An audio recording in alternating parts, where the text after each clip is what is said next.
तत्सत्। श्रीमते रामचंद्राय नमः। ओम नमः परमहंसास्वादितचरणकमलचिन्मकरन्दाय भक्तजनमानसनिवासाय श्रीरामचन्द्राय वागीशायस्य वदने लक्ष्मीर्यस्य च वक्षसि यस्यास्ते हृदये संवित्तं नृसिंहमहं भजे। विश्वसर्गविसर्गादिनवलक्षणलक्षितं श्रीकृष्णाख्यं परं धाम जगद्धाम नमामि तत्। प्रह्लाद नारद पराशर पुंडरीक व्यासाम्बरीश शुक शौनक भीष्मदाल्भ्यान् रुक्मांगदार्जुन वसिष्ठ विभीषणादीन् पुण्यानिमान् परम भागवतान् नमामि। वाञ्छाकल्पतरुभ्यश्च कृपा सिन्धुभ्येव च पतितानां पावनेभ्यो वैष्णवेभ्यो नमो नमः। सीतानाथ समारंभां श्रीरामानन्दार्य मध्यमाम् अस्मदाचार्य पर्यन्तां वन्दे गुरुपरम्पराम्। नमो गोभ्यः श्रीमतीभ्यः सौरभेयीभ्य एव च नमो ब्रह्मसुताभ्यश्च पवित्राभ्यो नमो नमः।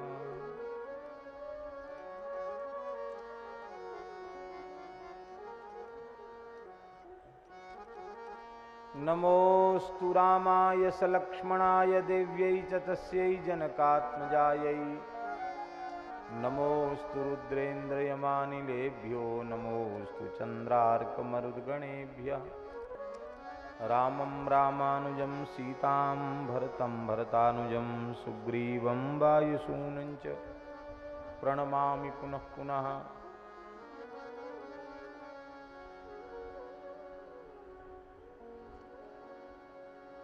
नान्या स्पृहा रघुपते हृदये स्मदीये सत्यं वदामि च भवानखिलान्तरात्मा। भक्तिं प्रयच्छ रघुपुङ्गवनिर्भरां मे कामाविदोषरहितं कुरु मानसञ्च। अतुलितबलधामं हेमशैलावदेहं दनुजवनकृशानुं ज्ञानिनामग्रगण्यं सकलगुणनिधानं वानराणामधीशं रघुपतिप्रियभक्तं वातजातं नमामि। गिरा अरथ जल बीच सम कहियत भिन्न न भिन्न बंदौ सीताराम पद जिनहि परम प्रिय खिन्न। बंदौ तुलसी के चरण जिनकीनो जग काज। कलि समुद्र बूढ़त लख्यो प्रगट्यो सप्त जहाज।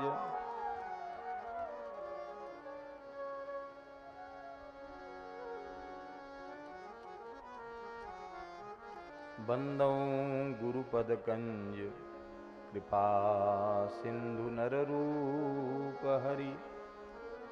महामोह तम पुंज जासु बचन रवि कर निकर।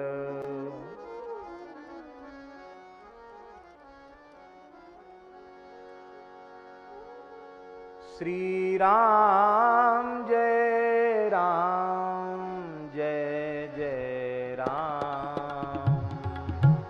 श्री राम जय राम जय जय राम। श्री राम जय राम जय जय राम। श्री राम जय राम जय जय